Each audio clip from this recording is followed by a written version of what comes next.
தெரிஞ்சுக்கிட்டுக்கிறேன். பார்த்தீங்கன்னா நான் இந்த குழுவுக்காக உண்மையாகவே நான் தனி ஜெபத்தில் ஜெபிச்சுட்டே இருக்கும்போது இதுக்காக நான் ஜெபிக்கலை.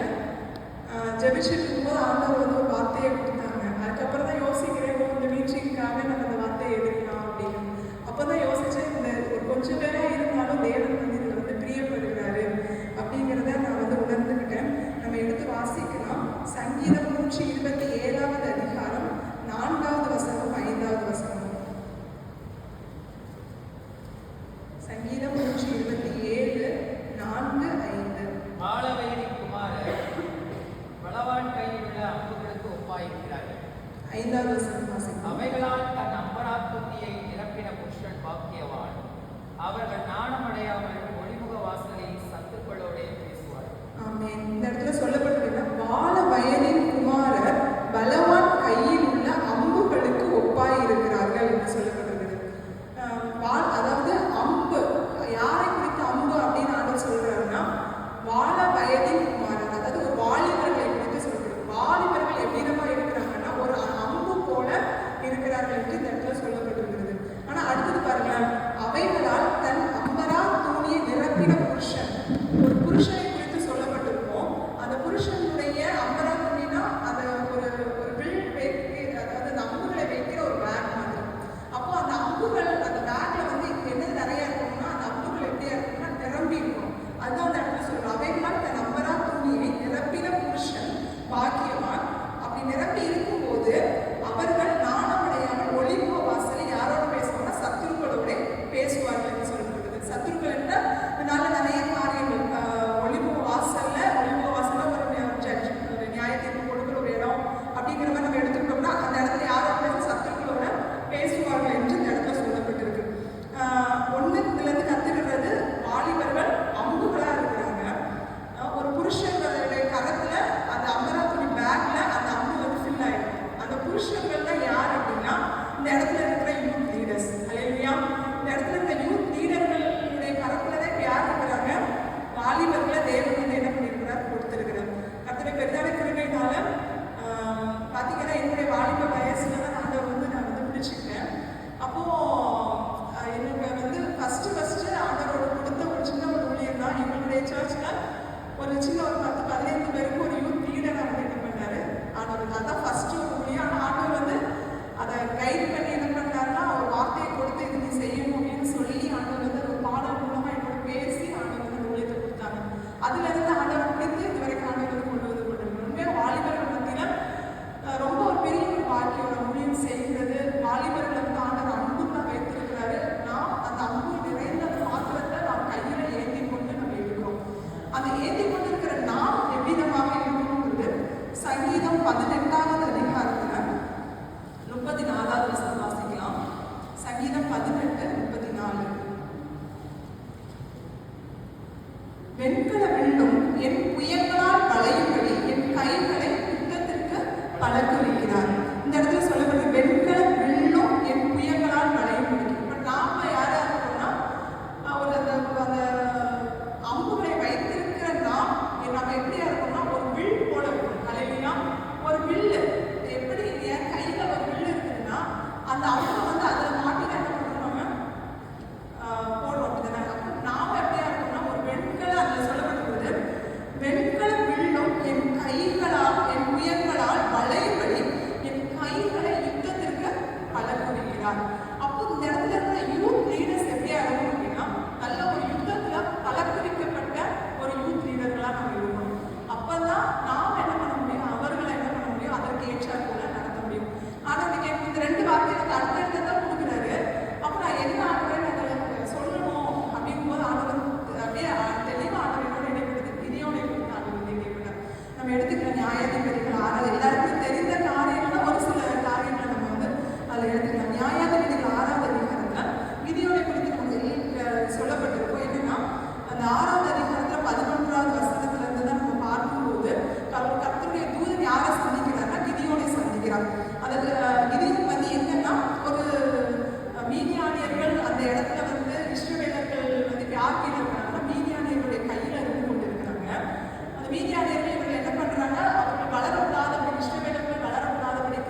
அதே போலதான் இந்த இடத்துல இருக்கிற யூத் லீடர்களா இருக்கிற ஒவ்வொருவரும் ஒவ்வொரு கிதி, ஒவ்வொருவரும் யாரா கிதியும் அல்லேலூயா. ஒவ்வொருவரை கிதியோன்லாம் நம்ம ஆண்டவர் வந்து பயன்படுத்தணும்னு விரும்புகிறார். ஒவ்வொருவருக்குள்ள நமக்குள்ள பயம் இருக்கலாம், ஒவ்வொருவருக்குள்ள நம்ம எப்படி இதை செய்வோங்கிற ஒரு தயக்கம் இருக்கலாம். ஆனா ஆண்டவர் சொல்றாரு பராக்கிரமசாலி, அல்லேலூயா. ஒவ்வொருவரையும் பராக்கிரமசாலி உனக்கு இருக்கிற இந்த பலத்தோட போகும். ஆண்டவர் ஒவ்வொருவருக்கும் ஒவ்வொரு விதமான பலன்களை ஆண்டு கொடுத்திருக்கிறார். இந்த பலத்தை அதை வாசிக்கும் போது அப்படிதான் சொல்லப்பட்டிருக்கும். உனக்கு இருக்கிற இந்த பலத்தோட போ, நீ இஸ்ரவேலை மீதியானின் கைக்கு நீங்களாக்கி, அந்த அடிமையா இருக்கிற அந்த மீதியான கைக்கு நீ என்ன பண்ணுவ, இஸ்ரவேலை நீ வந்து மீட்டு எடுப்ப அப்படின்னு ஆண்டவர் வந்து சொல்றாரு. அப்போ அந்த நாள்ல வாலிபர்களை ஆண்டவர் யாருடைய கையில நம்ம கையில கொடுத்துருக்காரு. அப்போ வாலிபர்கள் நம்ம என்ன பண்ணுவோம், மீட்டு எடுப்போம். அல்லேலூயா. எப்படி ஒரு வாலிபர் அழிந்து போய் கொண்டிருக்கிற அதை நம்ம தொடர்ந்து நம்ம வந்து பார்க்கும்போது கூட அந்த நியாயாதிபதிகள் 6ஆவது அதிகாரத்துல முதல் ஆண்டவர் செய்த வேலை என்னன்னா கிதியோனை ஆயத்தப்படுத்துகிற வேலை. அல்லேலூயா. கிதியோனை ஆயத்தப்படுத்துகிற, எப்படி அவன் அந்த யுத்தத்தை செய்கிறதற்குரிய ஒரு மனிதனாக ஆயத்தப்படுத்துகிறார். அவனுக்கு ஒரு பயம், இதை எப்படி செய்வோம் அப்படிங்கிற நிறைய ஒரு தயக்கம் இருந்தாலும் கர்த்தர் திடப்படுத்துறாரு. பராக்கிரமசாலி, நான் உன் கூட இருக்கிறேன், உனக்கு இருக்கிற இந்த பலத்தோட நீ போ, நான் உன்னோட கூட இருந்து நான் செய்வேன், நீ வந்து அந்த மீதியானங்களை முறியடிக்கணும்னு சொல்லி ஆண்டவர் எடுக்கிறார். அவனை வந்து ஆயத்தப்படுத்துகிறார். முதல்ல அதே போலதான் அந்த இடத்துல இருக்கிற ஒவ்வொரு தானாய் வரல ஆண்டவர்களை ஆயத்தப்படுத்தி தான் ஊழியத்துக்கு என்ன பண்ணிவிடார், ஒரு சுயமா யாரும் என்ன முடியாது, வர முடியாது. நிறைய பேர் நான் பார்த்துருக்கிறேன். ஊழியத்துக்காக சிலருக்கு கொண்டு வரும்போது என்னால என்ன முடியாது, பண்ண முடியாது, என்னால அந்த ஃபேமிலியை ரன் பண்ணிட்டு ஊழியத்தைமா என்னால செய்யவே முடியாது. முதல்ல நம்ம இதுதான் நம்ம பார்க்கணும் அப்படின்னு சொல்லி நமக்கே என்ன பண்ணிக்குவாங்க நிறைய பேர் அட்வைஸ் பண்ணி நம்மளே கொஞ்சம் என்ன பண்ண சொல்லுவாங்க, டவுன் ஆகிறது நிறைய காரியம். ஆனா ஆண்டவர் ஒரு திட்டம், ஒரு இது இல்லாதபடிக்கு நம்ம என்ன பண்ணல, இந்த இடத்துல கொண்டு வந்து ஆயத்தப்படுத்தி என்ன பண்ணிருக்கோம், கொண்டு வந்திருக்கிறார். அப்ப இந்த இடத்துல அதே போலதான் கிதியோன் என்ன பண்றாரு, கிதியோன் ஒண்ணுமே தெரியாதுதான், ஒண்ணுமே தெரியாது, அவன் பயந்து போய்தான் இருக்கிறான். ஆனா அவனுக்குள்ள என்ன பண்ண, ஆண்டவர் பேசும்போது ஒரு தைரியம் இருக்குது. நானும் என்ன பண்ணேன், செய்வேன்னு சொல்லி அந்த இடத்துல அவங்க என்ன பண்ண, சுத்திகரிக்கலாம். அந்த இடம் முழுவதும் அந்த விக்கிரக பலிபீடங்கள் எல்லாத்தையும் என்ன பண்ணலாம், அவங்க சுத்திகரிக்கலாம். முதல்ல அவன் சுத்திகரித்துட்டு அடுத்தது பார்க்கும்போது ரெண்டாவது முக்கியமான ஒரு காரியம் 34வது வசனத்தை வாசிப்போம். 6:34. அப்பொழுது கர்த்தருடைய ஆவியானவர் கிதியோன் மேல் இறங்கினார். அவன் எக்காலம் ஊதி அபியேஷியரை கூப்பிட்டு தனக்கு பின் செல்லும்படி செய்து, அதை தொடர்ந்து பார்க்கும்போது அடுத்த காரியம் கர்த்தருடைய ஆவியானவர் என்ன பண்றாரு, அவன் மேல இறங்குகிறார். இறங்கினது நிமித்தம் அவன் செய்த அடுத்த காரியம் என்ன, ஒரு எக்காலத்தை ஊதி அவனோடு கூட யுத்தம் செய்கிறதற்கு சிலர் என்ன பண்ணணும், ஆயத்தப்படுத்தினான்.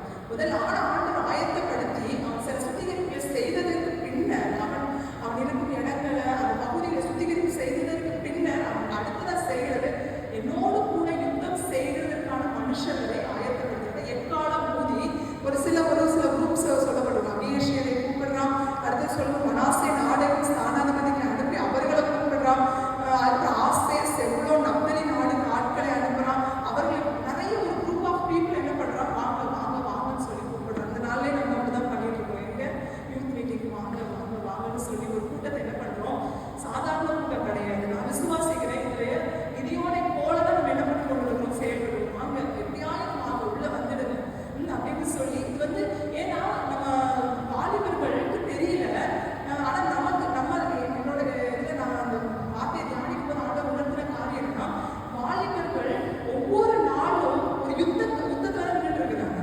எப்படின்னா சாத்தான் நிறைய விதமான தந்திரமான காரியங்கள், ஒரு கண்ணிகள் அவர்களை விளைவிக்கிறதற்கு, பாவத்துல தள்ளுகிறதற்கு அநேக விதமான காரியங்கள். முன்னாடி நம்ம வாழ்ந்த நம்மளுடைய வாலிபத்தில் இருந்ததெல்லாம் விட ரொம்ப அட்வான்ஸா அந்த ட்ரெண்ட்ஸ் எல்லாம் போயிட்டே இருக்குது. இந்த நாள்ல அந்த விதமான காலகட்டத்துக்குள்ளதான் இருந்துக்கணும். அவர்கள் தங்களை பரிசுத்தமாய் காத்துக் கொள்கிறதே இந்த நாள் ஒரு பெரிய ஒரு போராட்டமான ஒரு காரியம் வந்து அதுக்கே என்ன வேணும், அவங்களுக்கு ஒரு பலன் வேணும். அதுக்கு தான் அந்த நாள்ல நம்ம என்ன பண்றோம், ஒரு எக்காலத்தை ஊதி நம்ம என்ன கூப்பிட்டு இருக்கோம், வாங்க வாங்க. இந்த நாள்ல அதே போல கிதியோன் செய்யறான். ஒரு கூட்டம் என்ன பண்ணுச்சு, வந்துச்சு. நமக்கு தெரியும் இந்த இடத்துல ஒரு கூட்டம் வந்துச்சுன்னா அந்த இஸ்ரவேல் அதை சொல்லும்போது சில அடையாளங்கள் அவன் கேட்டதுக்கு முன்னாடி என்ன சொல்லுவான், இஸ்ரவேலை என் கையில் 37ஆம் வசனத்துல சொல்லப்பட்டிருக்கும், இதோ நான் மயிலுள்ள ஒரு தோலை களத்திலே போடுகிறேன், பனி தோலின் மாத்திரம் போய் பூமியிலும் காய்ந்திருந்தால் அப்பொழுது தேவி சொன்னபடி இஸ்ரவேலை என் கையினால் ரட்சிப்பேன். அவன் சொல்றான், இஸ்ரவேலை என் கையினால் நீ ரட்சிப்பீர் என்பதை நான் இதனால அறிந்திருக்கிறேன். ஆண்டவர் முதல்ல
ரட்சிப்பின் வழியில நம்ம என்ன பண்ணணும், நடத்த வேண்டும். அந்த மாம்சத்தின் இச்சையான காரியங்கள், கண்களின் இச்சையான காரியங்கள், ஜீவனத்தின் பெருமையான காரியங்கள், உலகத்தில் இருக்கிற எல்லா காரியங்களையும் அவர்கள் என்ன பண்ணணும், வெளியில வர வேண்டும். இந்த உலகத்துக்குள்ள இருந்து நம்மளை வாலிபர்கள் வெளியில கொண்டு வந்துட்டோம் வைங்க, அதற்கப்புறம் அவர்களை ஆண்டவர் என்ன பண்ணிடுவாரு, கொண்டு போய் அழகா நடத்திடுவார். ஏன்னா நம்மளே ஆண்டவர் அப்படித்தானே எடுத்திருப்பாரு இல்லையா. நிறைய பேர் அந்த வாலிபத்துல நிறைய பேர் ஊழியர்களை நான் பார்த்திருக்கேன். வாலிபத்துல பிடிக்கப்பட்டு வெளில வந்தாங்கன்னா ரொம்ப ஆண்டவருடைய கிருபையினால பயங்கரமா ஆண்டவர் வந்து ஷைன் வைக்கிறாரு. அதே போல இந்த நாட்கள்ல வாலிபர்கள் அந்த உலகத்துல இந்த இடத்துல இந்த இதுல தான் அவங்க என்ன நம்ம பேரண்ட்ஸால உண்மையாவே ரொம்ப ஒரு கடினமா இருக்குது. இந்த நாட்கள்ல பேரண்ட்ஸால பண்ண முடியல. நம்ம யூத் லீடர்கள் அதற்கு பொறுப்பெடுத்து அவர்களுக்காக அதிகமாய் எப்படி ஒரு கிதியோன் தெரிந்தெடுத்தது போல நமக்கு கீழே இருக்கிற அந்த வாலிபர்களை எப்படி இந்த 300 வாலிபர்களுக்குள்ள நம்ம கொண்டு வரணும், எப்படி ஒரு தெரிந்தெடுக்கப்பட்ட வாலிபர்கள் ஆண்டவர் எப்படி ஒரு சூஸ் பண்ணாங்கல்ல, அதே போல நம்முடைய சபைக்கு வருகிற ஒவ்வொரு வாலிபர்களும் தேவனால தெரிந்தெடுக்கப்பட்ட வாலிபர்களாய், சத்துருவை ஜெயிக்கிற ஒரு வாலிபர்களாய், யுத்தத்திற்கு என்று ஆயத்தம் பண்ணப்பட்ட ஒரு வாலிபர்களாய் என்ன பண்ணணும், நம்முடைய வாலிபர்கள் எழும்ப வேண்டும். அந்த வாலிபர்கள் அந்த 300 பேரை என்ன செய்தாங்கன்னு சொல்லி நம்ம அதை தொடர்ந்து நம்ம வந்து பார்க்கும்போது 16ஆவது வசனத்தை நம்ம பார்க்கணும். 7வது அதிகாரம் 16 பார்த்தோம்னா அந்த 300 பேரை 3 படையாக வகுத்து அவர்கள் ஒவ்வொருவன் கையிலும் ஒரு எக்காலத்தையும் வெறும் பானையையும் அந்த பானைக்குள் வைக்கும் தீவெட்டியையும் கொடுத்து என்று சொல்லப்படுது. கொஞ்சம் யோசித்து பாருங்க. முதல்ல எக்காலம் யார் கரத்துல இருந்துச்சு, கிதியோன் கரத்துல இருந்துச்சு. இப்போ எக்காலம் யார் கரத்துக்கு போகுது, அந்த 300 பேருடைய கரத்துக்கு போகுது. ஹல்லேலூயா. இந்த ஒரு எக்காலம் கிதியோனுடைய கரத்துல இருக்கும்போது எப்படி ஆண்டவர் ஒரு 300 பேரை அவர் செலக்ட் பண்ணி கொண்டு வந்தார். அதே போலதான் இந்த நாள்ல அந்த எக்காலம் இவர்களுடைய கரத்துல போகும்போது அது வேற விதமா செயல்படுது. அந்த இடத்துல இருக்க நீதியாளர்கள் வந்து ரட்சிக்கிறதுக்கு விதமா செய்யுது. இந்த நாள்ல நான் செய்த இந்த ஊழியத்தை அவர்கள் என்ன பண்ணணும், எடுத்து செய்யணும். ஹல்லேலூயா.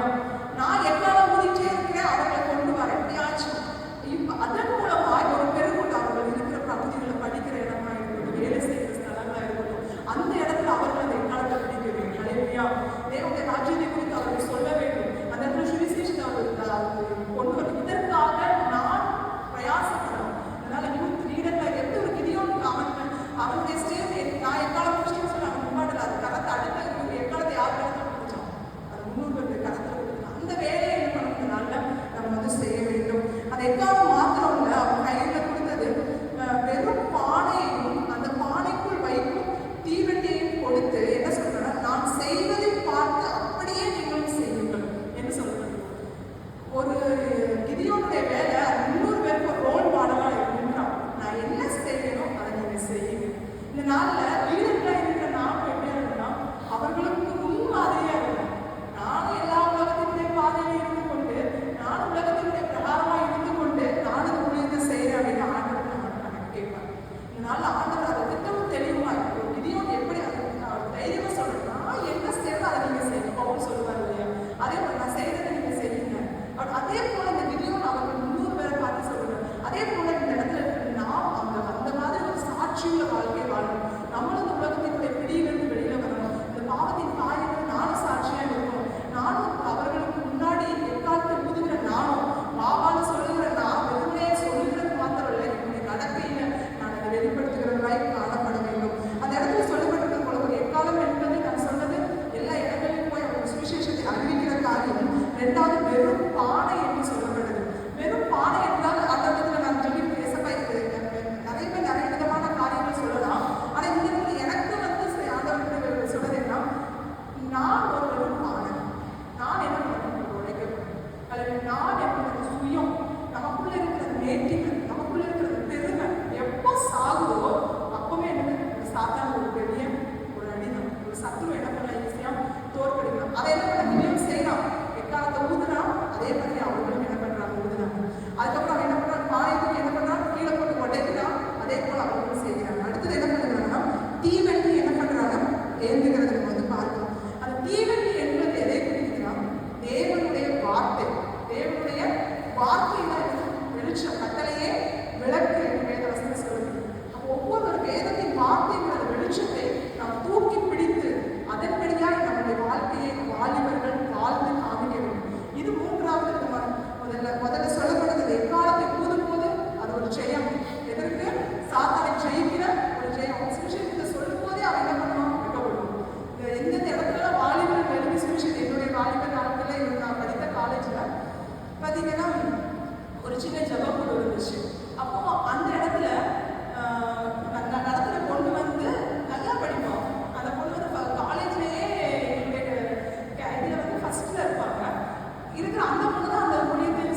சல்முனா, ரெண்டு ராஜாக்கள் சேவா சல்முனா ரெண்டு ராஜாக்களை குறித்து அடுத்த அதிகாரத்தில் சொல்லப்பட்டிருக்கும். அந்த ரெண்டு ராஜாக்களையும் சொல்லும்போது தொடர்ந்து போய் என்ன பண்றாங்க, அந்த 4ஆம் வசனம் 8:4 பார்க்கும்போது கிதியோன் யோர்தானுக்கு வந்த போது அவனும் அவனோட இந்த 300 பேரும் அதை கடந்து போய் விடாய்த்திருந்த போதும் சத்துருவை விடவே இல்லை. அவங்க சத்துருவை பின்தொடர்ந்து போய் இந்த நாள்ல சத்துரு நிறைய நேரங்களில் வாலிபர்களை விட தள்ளுகிறான். அந்த விட தள்ளுகிற அவனை எதிர்க்கிற காரியத்தை அந்த வாலிபர்கள் எடுக்கணும். அந்த யுத்தத்தை அந்த வாலிபர்கள் அந்த இடத்துல நின்று செஞ்சுட்டாங்கன்னு ரொம்ப ஒரு பெரிய என்னது வெற்றி. வாலிபர்கள் மத்தியில் ஆண்டவர் எழுப்புதலை கொண்டு வருவார். ஹல்லேலூயா. வாழ்க்கை விடாய்த்திருக்கும் அந்த சோர்வுகள் நிறைய நேரங்களில் யுத்தத்தின் பாதையில் அவர்கள் கடந்து போகும்போது இந்த நேரத்தில் ஒரு சோர்வுகள் வரலாம், விடாய்த்து போன சிச்சுவேஷன்ஸ் வரலாம்.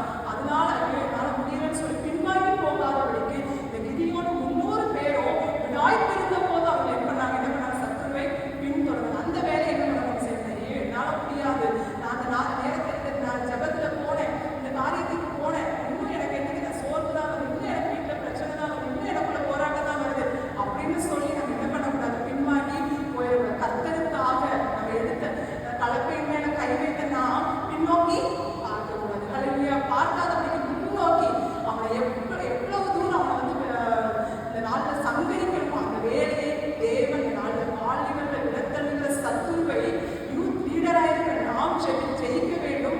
அதோடு கூட வாலிபர்களாக இருக்கிற அவர்களுக்கு ஜெயிக்க கற்றுக் கொடுக்க வேண்டும். நான் செய்தேன் அவர்களுக்கு கற்றுக் கொடுக்க வேண்டும். இந்த வேலை அந்த கிருபை ஆண்டவர் ஒவ்வொருவருக்கும் கொடுப்பாராக. அதை தொடர்ந்து நம்ம வாசிக்கும் போது அந்த கிதியோனுக்குள்ள இருந்த அந்த அபிஷேகத்தை குறித்து நான் பார்க்க ஒரே ஒரு காரியங்களை சொல்லி முடிச்சிருக்கேன். 8ஆவது அதிகாரம் 21வது வசனத்துல அப்பொழுது சேவாவும் சல்முனாவும் நீரே எழுந்து எங்கள் மேல் விடும், மனுஷன் எப்படியோ அப்படியே அவன் பலன் இருக்கும் என்றார்கள். கிதியோன் எழுந்து சேவாவின் சல்முனை கொன்று போட்டு அவர்கள் ஒட்டர்களின் கழுத்துகளில் இருந்து சாந்த கரைகளை எடுத்துக் கொண்டார் என்று சொல்லப்படுகிறது. சேவா சல்முன் ரெண்டு ராஜாக்களை என்ன பண்றாங்க, சங்கரிக்கிறதுக்கு என்ன பண்றான், அவங்களுடைய பிள்ளையை கூப்பிடுறான். அவங்களுடைய மகனை கூப்பிட்டு என்ன பண்ணு, அவன் 2 பேரும் வெட்டி போடு அப்படின்னு சொல்லுவாங்க. ஆனா என்ன பண்ணுவாங்க, அந்த பிள்ளைய அவன் கையை பயப்படுவான், நான் செய்ய முடியாது அப்படின்னு சொல்லி. பயந்ததுனால அந்த ராஜாக்கள் என்ன சொல்லுவாங்கன்னா, நீனே செய்யும். ஏன்னா ஒரு மனுஷன் பலன் இல்லாதப்போ ஒரு மனுஷன் வெட்டிட்டானா புத்துயிர் கொலவுல அவனுடைய உயிர் என்ன பண்ணும், பழிச்சு வேதனையோடு இருக்கும். இதே ஒரே வெட்டுக்கு அவன் செத்து போயிட்டானா அவனுக்கு அந்த வேதனை இல்லாம என்ன பண்ணிடுவான், செத்து. அதாவது அவன் கிதியோனை பார்த்து சொல்றாங்க, நீனே என் மேல என்ன பண்ணி விடு. அப்போ கிதியோன் எவ்வளவு ஒரு எதிரியை சங்கரிக்கிற ஒரு பலன் உள்ளவனா இருந்தான்னு யாருக்கு தெரியுது, எதிரி. ஹல்லேலூயா. அதனால தெரியும் நான் பலன் உள்ளவனா இருக்கிறேன், சத்துருவை ஜெயிக்கிற ஒரு பலன் எனக்கு ஆண்டவர் கொடுத்திருக்கான்னு சொல்லி யாருக்கு தெரியுமா, இந்த எதிரியாகி சாதாரண. ஹல்லேலூயா. அவனுக்கு தெரியும். இதனால நம்ம என்ன பண்றோம், அது இல்லாம எனக்கு பலன் இல்லை, சோர்ந்து போறேன், இல்லவே ஆண்டவர் நாள் வந்திருக்கிற ஒவ்வொருவருக்கும் அந்த பலனை கொடுத்திருக்கிறார். வாழ வயதில் இருக்கிற ஒவ்வொரு அந்த பலவான் அந்த வாழ வயது புத்திரர்கள் பலவான் கையில் இருக்கிற அம்புக்கு ஒப்பாயிருக்கிறார். ஆண்டவர் அந்த அம்புகளை எல்லாமே நம்ம கையில கொடுத்திருக்கிறார். நம்ம கையில் இருக்கிறது என்னது, வில். ஒவ்வொரு வில்லையும் நம்ம என்ன பண்ணணும், சரியாய் எய்ய வேண்டும். சரியா ஒவ்வொரு வாலிபர்களும் சரியாய் பயன்படுத்தணும். ஒவ்வொரு வாலிபரும் ஒவ்வொரு வித்தியாசமா இருப்பாங்க. நம்ம என்ன ஒரே இடத்துல நம்ம வில்லை எழுதிட்டே இருப்போம். யோசனை பண்ணுங்க, எதிரிகள் சுத்தி இருக்கும்போது ஒரே இடத்துல நம்ம எழுதிருப்போம். ஒவ்வொரு இடத்துலையும் செய்ய வேண்டிய சிஸ்டம். அதே போலதான் ஒவ்வொரு வாலிபர்களுக்கும் ஒவ்வொரு வேலைகள் இருக்குது. அதன் வீரர்களா இருக்கிற நாம் கண்டுகொண்டு அந்த வில்கள் நம்மளுடைய கரங்கள்ல அது வளையும்படி செய்து நம்மளுடைய கைகளை யுத்தத்திற்கு பழக்குவிக்கப்பட்டு நாம் அவர்களை யுத்தத்திற்கு என்ன பண்ண வேண்டும், பழக்குவிக்க வேண்டும். ஹல்லேலூயா. ஆண்டவர் இந்த வார்த்தையை ஆசீர்வதிப்பாராக. நம்ம அப்படியே இந்த நேரத்திற்காக அந்த வார்த்தையை ஒப்பு கொடுத்து அந்த இடத்துல கேட்போம். இந்த பலனை நம்ம கேட்க போறோம். நம்மளுடைய சுய பலத்தினால முடியவே முடியாது. இதை செய்யறது நம்மளுடைய சுய பலத்தினால முடியாது. ஆண்டவரை கேட்போம். இயேசுப்பா, இந்த வேலையிலையும் கூட யூத் லீடர்களாய் கூடியிருக்கிற எங்களுக்குள்ளப்பா இந்த வேலையில ஒரு புதிய அபிஷேகத்தை கொடுங்க. ஒரு கிதியோனுக்குள்ள இருந்த அந்த ஆவியானவர், கிதியோனுக்குள்ள இருந்த அந்த ஆவியானவர் அப்பா இறங்குங்க, இறங்குங்க. ஓ ஹல்லேலூயா, ஹல்லேலூயா. ஓ ஹல்லேலூயா. கொஞ்ச நேரம் வாயில திறந்து நம்ம ஜெபிப்போம். ஒரு புதிய பலன் ஆண்டவரை கேட்போம். இந்த நேரத்துல இந்த இரவு நேரத்தில் ஆண்டவர் நம்மளை கொண்டு வந்து இந்த வார்த்தையை நம் மத்தியில விதைக்கிறார் என்றால் அது சாதாரணமானது அல்ல. ஓ ஹல்லேலூயா. ஆவியானவரை பலப்படுத்துங்க, பலப்படுத்துங்க ஆண்டவரே. ஒரு கிதியோனுக்கு மேலே இருந்த ஒரு அபிஷேகம், ஒரு வாழ வயதின் குமாரன் பலவான் கையில் இருக்கிற ஒரு அம்புக்கு ஒப்பாய் இருக்கிறார்கள். ஒரு கிதியோன்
ஹalleluya. உன் கையில ஆண்டவர் வைத்திருக்கிற அப்பா காரியம் ஆண்டவரை இஸ்ரவேலை ரட்சிக்கும்படியாய், இந்த சென்னை பட்டணத்தில் இருக்கிற ஜனங்களை ரட்சிக்கும்படியாய் ஒரு சிறு கூட்டத்தை ஆண்டவர் கொடுத்திருக்கிறாரே.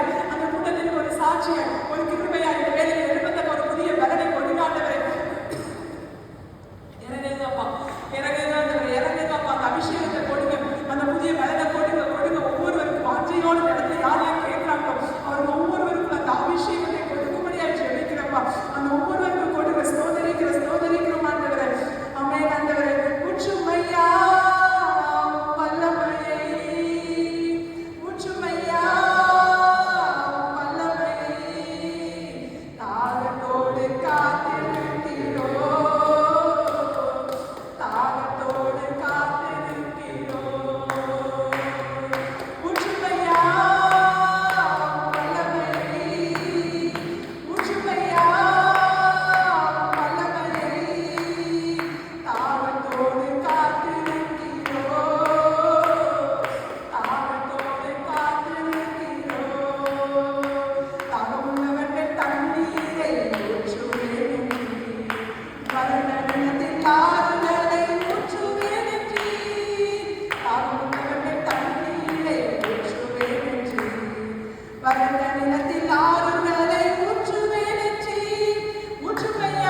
அபிஷேகத்தை